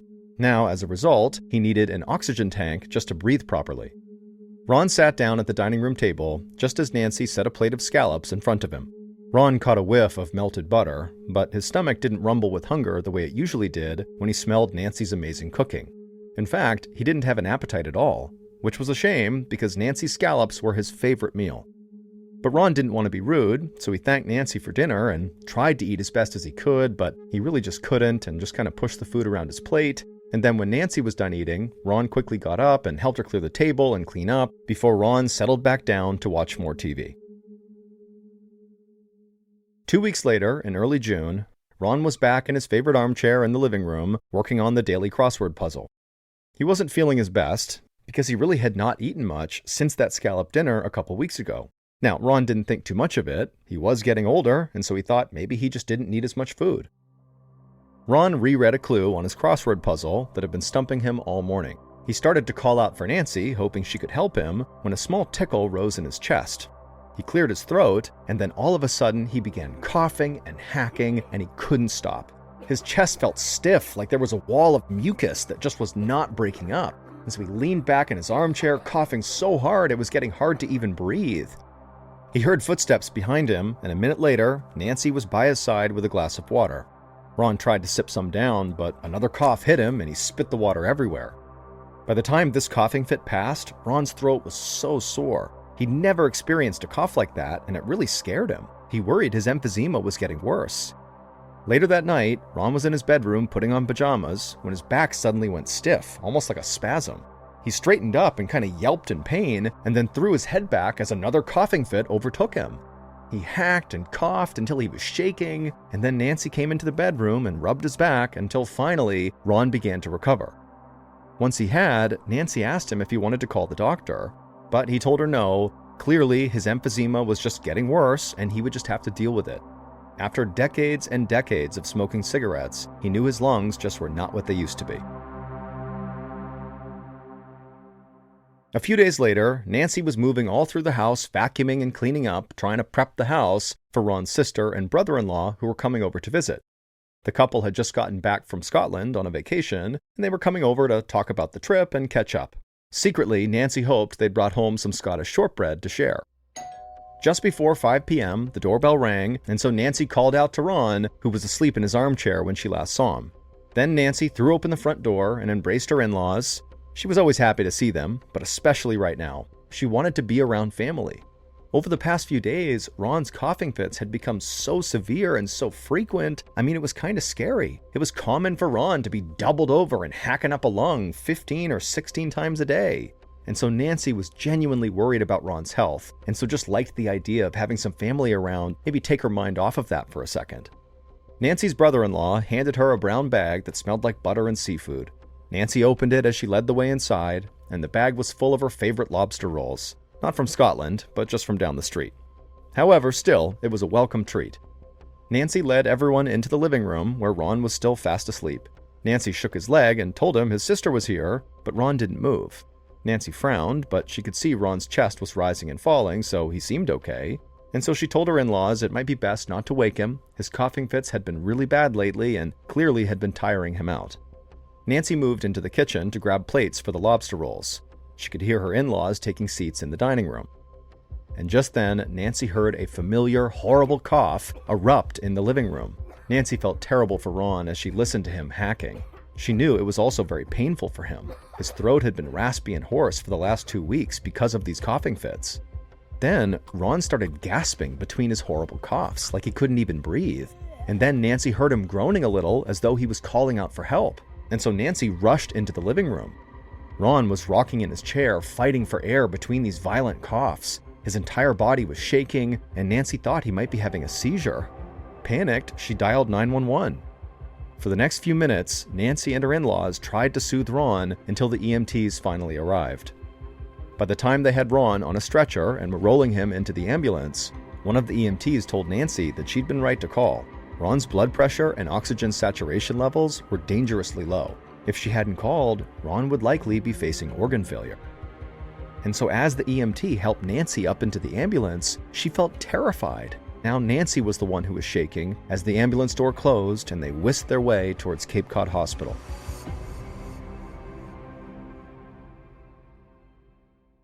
The next morning, the pulmonary and critical care specialist at Cape Cod Hospital, Dr. Scott Slater, made his way to Ron's hospital room. When Ron was brought into the emergency room the previous night, he had been quickly diagnosed with pneumonia, a lung infection that creates a buildup of fluid in the air sacs. For someone of Ron's age, pneumonia can be a very dangerous and even deadly condition. Now, the ER doctor had immediately given Ron antibiotics to help him fight off the infection, but so far Ron was not getting better. So, just an hour ago, Dr. Slater had ordered a chest x-ray, and now, because of that x-ray, he had a better idea of what was going on inside of Ron's lungs. Dr. Slater knocked on the doorway and walked into Ron's room. Ron was lying in bed, hooked up to an IV and an oxygen tank. Ron looked pale and tired, and his breathing was labored. Nancy was sitting in a chair beside him, and she looked up from the newspaper she'd been reading and gave Dr. Slater a weak smile. Dr. Slater gave her a sad look and then delivered the bad news.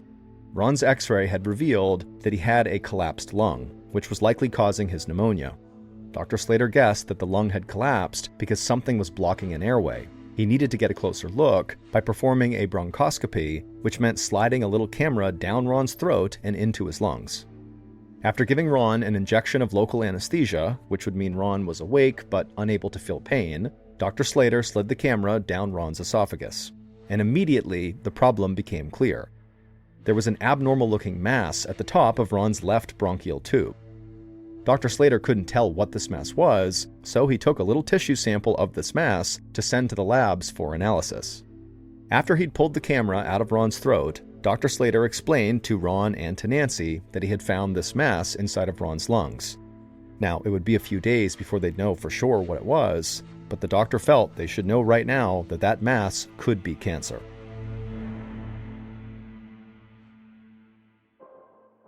As Dr. Slater left the hospital room, Ron felt terrified. But Nancy, she shook her head and told Ron there was no point in panicking until they knew the biopsy results. And then she kissed Ron on the forehead and told him she was going to step into the hallway and call their kids and his sister and let them know what was going on. Ron watched his wife leave, feeling his chest tighten, but not because another coughing fit was coming on. He was thinking about how much time he'd have left if the biopsy came back positive for lung cancer.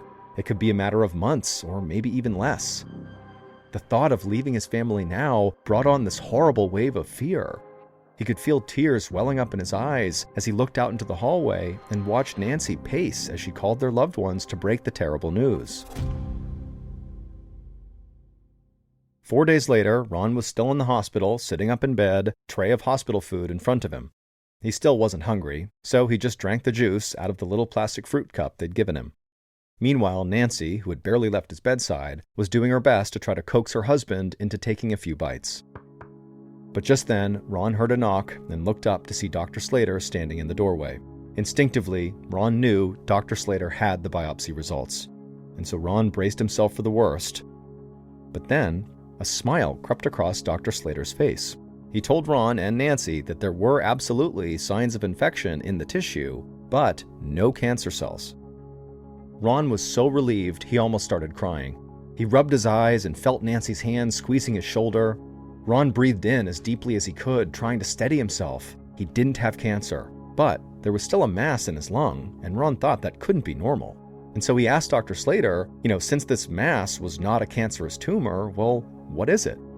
Dr. Slater admitted to Ron that he didn't know, but he hoped that a second biopsy would help him find out.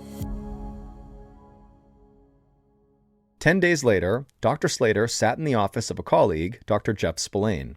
Dr. Spillane was a thoracic surgeon who specialized in the organs and tissue inside the chest. Dr. Slater had always considered him a good friend, and now Dr. Slater hoped that Dr. Spillane could be a good consultant, too. Dr. Slater was feeling frustrated with Ron's case and really needed a second opinion. Dr. Slater explained to Dr. Spillane that Ron's pneumonia had persisted and his cough had gotten worse over the past week and a half. It was almost like Ron's body was trying to cough up the mass on its own.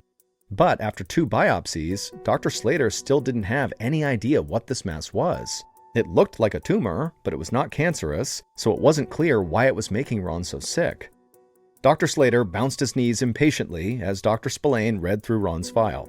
Finally, Dr. Spillane suggested that they do a third bronchoscopy, but this time they would put Ron under general anesthesia. If Ron was totally unconscious, they could do a more in-depth examination of Ron's chest.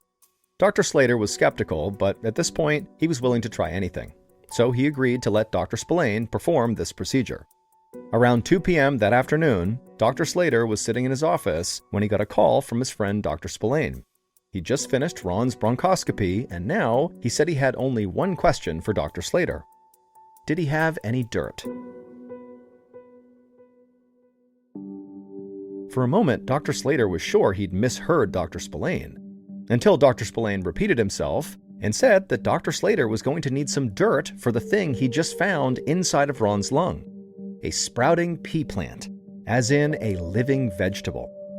Dr. Slater couldn't believe it. Ron must have eaten a raw pea that quite literally went down the wrong tube. Instead of landing in his stomach, it got into his lung. And there, the moist and warm conditions inside the lung were just right for the little pea to sprout. According to Dr. Spillane, the pea sprout was about half an inch long. It had clearly been in Ron's lung for a while because it was so coated in mucus that it looked like a little tumor. Dr. Spillane had easily removed the pea and surrounding mass, and Ron immediately began feeling better. Within a few days, he was coughing far less frequently, and his pneumonia disappeared. Ron still had emphysema, but it was far more manageable without the hacking cough. His appetite returned as well. In fact, his first meal when he left the hospital included a side of peas.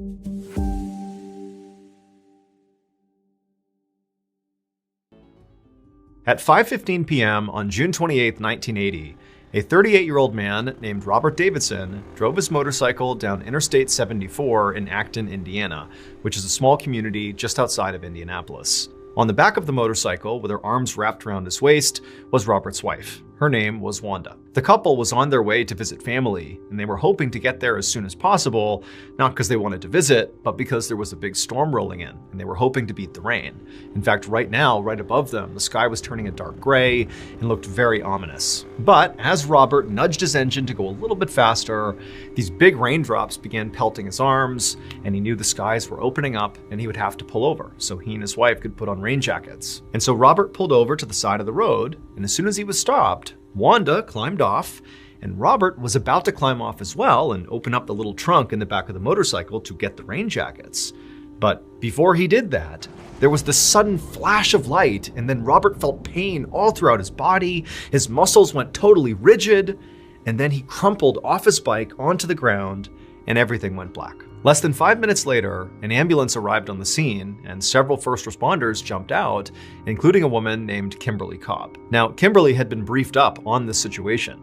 A man and his wife had pulled over on the side of Interstate 74, and the man had been struck by lightning. And so as she ran up to the couple, she could see Robert was on the ground. He was not moving, his skin was waxy and gray, and his wife was sort of in shock, and she was standing next to him just kind of sobbing uncontrollably. And Kimberly, she jumped into action. She jumped down next to Robert, and she felt for a pulse, but he didn't have one. At this point, Kimberly knew she maybe had a couple of minutes here to basically revive Robert, or he was doomed. And so Kimberly, she worked immediately on stabilizing Robert's spine, while one of her team members, one of the other first responders, jumped in and began doing CPR. And then a third first responder hopped on the ambulance radio and called in an emergency medical helicopter to get here and fly Robert to a hospital as soon as possible. They quickly got a response from the helicopter crew saying they were en route, But before the crew or any of the first responders could communicate any further over the radio, suddenly, out of nowhere, their ambulance just completely shut down, like completely shut off. The lights, the sirens, the engine, everything went completely silent. And this was a huge problem because some of the medical equipment that they needed to keep Robert alive until the helicopter got here required the ambulance to be on to use it. And so with the ambulance off, it was useless. But in addition to just what a problem this was, this also was like really confusing to Kimberly and the other first responders. Because when ambulances are built, they are built with the idea that there can never be a situation where the ambulance just totally turns off. Because again, it's like a worst case scenario. And so they give each ambulance 2 batteries, a primary and a backup, so that if for some reason the primary dies, you always have that backup and can always use the life-saving equipment. So the idea that both of these batteries failed simultaneously was like, how? How could that possibly happen? But before Kimberly or the other first responders could even begin to understand how that happened, something else began happening. They turned and saw there was this woman dressed in this old, long black dress running up the road, this desolate highway. This woman is charging up the road, screaming at them, and above her head, she's waving a Bible, and she's yelling at them to, hey, let me touch him. Let me touch him. I can save him. And the first responders are looking at each other like, what is going on here? Now, none of the first responders, nor Wanda, had any idea who this woman was as she continued running up the road, waving her Bible and yelling at them. But again, you need to picture this scene. The ambulance is off. They can't do anything to help Robert. They're basically waiting for the helicopter to show up, which they hope is on the way, but they can't communicate with the helicopter. And Robert basically is clinically dead at this point. He doesn't have a pulse. He's been struck by lightning. Like there's nothing anybody can do except wait around and hope the helicopter shows up. And so when this woman came running up to the scene saying she could touch Robert and save him, none of the first responders were like, oh yeah, that's a great idea. Let's bring her in. She can save the day. But they were sort of like, well, no one else is doing anything, and they looked over at Wanda, and she was just as shocked as they were at this woman's arrival and what she was saying. And so the first responders and Wanda just kind of stood there and allowed this woman in her black dress with her Bible to just wander up and crouch down next to Robert and begin this totally bizarre ritual. At first, the woman just began praying over Robert, and she's holding her Bible, and she's very focused and she's calm. And again, Kimberly, the first responders, and Wanda, they're all just standing there looking at each other and looking at this woman being like, what is going on here? But then eventually this woman in black, she begins getting really animated and begins slamming her Bible on the ground over and over again and begins screaming up at the heavens, demanding they save this man's life. Now, Kimberly and the others and Wanda, they're all watching this in total shock and just kind of let it keep on happening. Because again, it was sort of like, at this point, we're already committed, and what harm can this woman do? I mean, Robert's clinically dead. And so Kimberly and the others just stood there silently watching as this woman in black continued to slam her Bible and demand that this man be saved. And then it was like something came over this woman. It was like she was completely possessed, and she grabbed her Bible and she lifted it over her head. She's kneeling right beside Robert. And when she opened her mouth and looked up at the sky, it wasn't her voice that came out. It was like another voice, and she began speaking in tongues, things that didn't make any sense. She's saying all these crazy gibberish things to the sky. And as Kimberly and the others are getting frightened by what they're seeing and are about to step in, it was like the woman just stopped. And she stood up slowly, turned, and walked down the road back the direction she came. And within seconds of this woman beginning to walk off, the ambulance turned back on, lights, sirens, the engine all came back on, nothing wrong with it, and Robert began to breathe. Kimberly and the other first responders and Wanda just stared at Robert in total shock. He had not had a heartbeat for several minutes, like he was dead. How he's alive when there was no medical intervention really because the ambulance was off? The only intervention was this woman and whatever she was doing? Like nobody could comprehend that. But before anybody could make sense of that, the medical helicopter arrived, and seconds later it was chaos getting Robert onto the helicopter, and then before long, Robert, Wanda, and the helicopter took off, and then before long, Kimberly and the other first responders were just left there in the first moment of silence they had had for several minutes, just standing on the side of Interstate 74 thinking, what just happened? Now, none of the first responders wanted to admit to this, but they were all thinking the same thing. That woman in black had to have done something that, brought Robert back to life. I mean, there really was no other explanation. However, when the first responders just all kind of looked in the direction where this woman had turned and walked off just a couple of minutes earlier, she was gone. Now keep in mind where she had come from, where she had, run up the road from. It was just one big open road with really no obstructions, and then off to the side of the road was this huge open field. Basically, if someone had been walking for only a couple of minutes in that direction, from their vantage point, they would have seen them. There's nowhere to hide, there's nowhere to go. But she was gone. However, Kimberly and the other first responders would quickly learn that this particular stretch of highway, in fact, more specifically, the field off the side of this highway, had great significance to this whole story. That big field that lined Interstate 74, where effectively the woman in black had disappeared to, used to be the home of a place called the Acton Campground, which was a Methodist community in the 1800s. The members of this community were known for their really loud prayer style and also for speaking in tongues. Now, unfortunately, this community actually burned to the ground in 1864. Afterwards, they rebuilt, but then in 1905, disaster struck again and it burned to the ground again.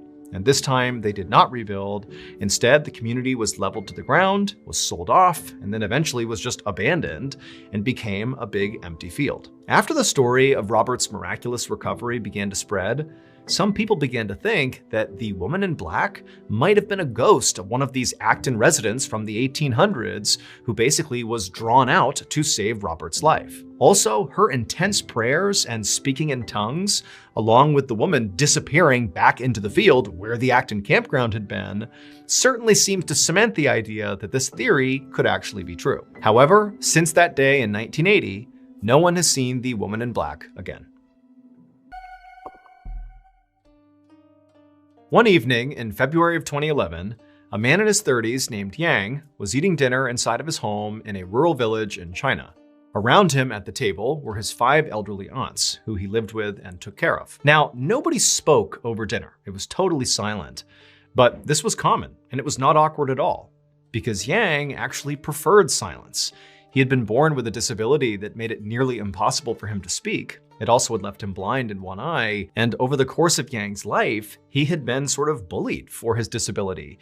And as a result, he really didn't like being around other people, and he certainly didn't like trying to talk to other people. I mean, that was really, again, something he had a really hard time doing. But in his life, the few people that totally accepted him and loved him were his family, in particular his 5 aunts. They didn't care at all that basically he never spoke. And so, for example, at this dinner table, there was no expectation that anybody would speak.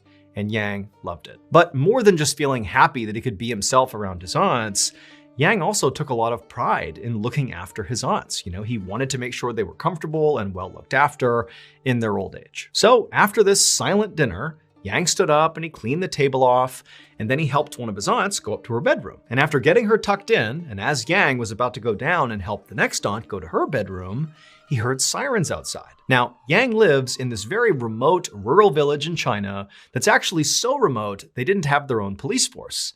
But even more specifically, Yang literally in his whole life had never even heard a siren or seen a police car. And so this is like really unique. And so instead of going and helping his next aunt, Yang went outside to see what was going on. And as soon as he got out there, he looked down the hill. He was up on top of this hill. That's where his house was.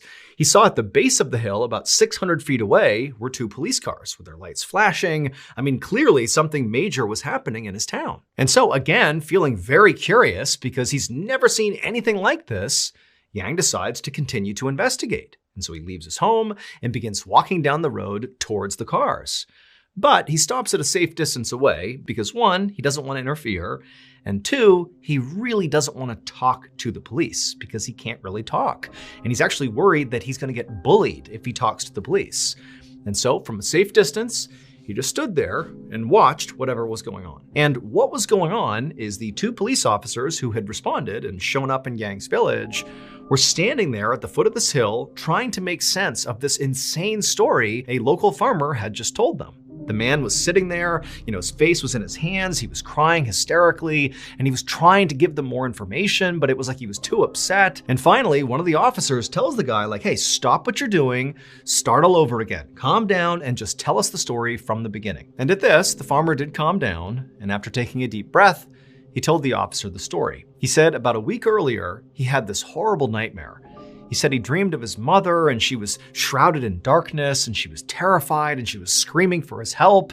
And the farmer said, in the dream, he ran to his mother to try to save her. But as soon as he would get close to her, it was like this shadow went over his mother and then she disappeared. And then the farmer would wake up and he'd be so terrified and so upset. Now, at first, the farmer told the officer that, he didn't think much of this nightmare. He was not a superstitious person. He just thought, it's a nightmare. But over the next several days, he kept having the same nightmare about his mother that, she was scared and then she would disappear as soon as he went to help her. And so after a week of these horrible dreams, the farmer said he finally decided, I'm just gonna go check on my mother in person and make sure she's okay. But when he went to his mother's place, his mother was missing and he couldn't find her anywhere.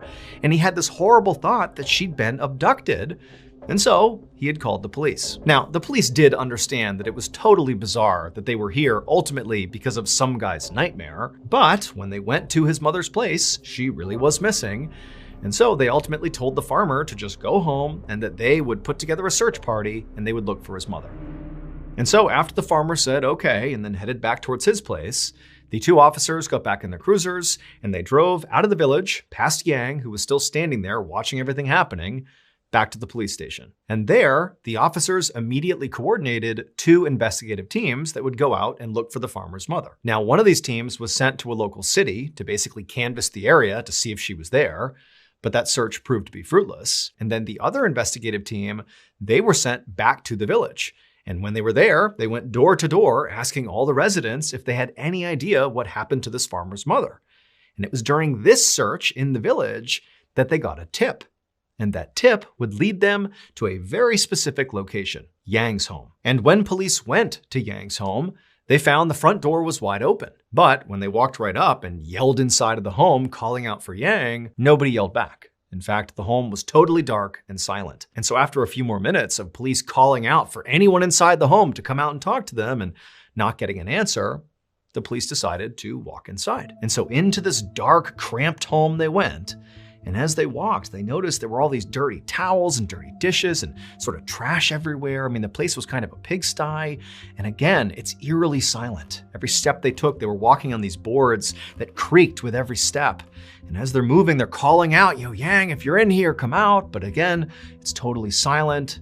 And they eventually make their way to the very back of the home. Now, the police really did not know what to expect when they showed up at Yang's place, but they did hope that by going there, they would somehow, some way find a reasonable explanation for all of this. The dream that kicked off this investigation and this totally bizarre tip they got. I mean, they really just wanted to put this thing to bed, and they were hoping that by going to Yang's place, they would get that. However, when the police walked into the very last room they had not searched yet, the very back of his home, they knew there was no reasonable explanation here. That back room is where Yang's aunts all slept. And when the police walked into that room, sure enough, the aunts were in their beds where Yang had left them. However, the police realized, wait a minute, we have been yelling and screaming and trying to get people to come out of the home, yet all these women are still asleep. How could they possibly sleep through all that commotion? But as the police walked up to each of these 5 women, they realized the outlandish tip that had sent them here in the first place had to be correct. It would turn out Yang did not harm that farmer's mother. In fact, he did the opposite. She was one of his 5 elderly aunts, and he went to great lengths to care for each of these women. I mean, he basically would have done anything for them. However, there was a problem. His 5 aunts were dead, and had been for a long time. While Yang considered these women to be his family, literally, I mean, he called them his aunts, in reality, he was not related to them at all. Instead, these were just women from the local village where he lived who had been nice to him. They had all died of natural causes. But Yang didn't understand it when they passed away. Instead, all Yang knew is that he was sort of an outcast and that nobody respected him and he was treated really badly by most people, except for these women. They'd been the only people that really cared about him. And so after they died, he felt really sad and lonely. And so, one by one, he dug these women up and brought them home with him and began caring for them as if they were still alive. When that farmer had gone to go check on his mother after having the recurring nightmare about, her going missing, he had gone to her gravesite and found her coffin was literally empty, hence believing somebody had abducted her body. And then the strange tip police got that led them literally to Yang's house was a local had seen Yang carrying a body up the hill to his home. And his home actually was not a typical home. Instead, Yang's home was actually just a cave that he had outfitted with some boards on the ground for a floor and a couple of makeshift beds. Yang was arrested for what he did, but ultimately he was sent to a psychiatric hospital for treatment. All of the bodies that Yang stole were reburied, and the farmer's recurring nightmares about his mother stopped as soon as her body was returned to her grave.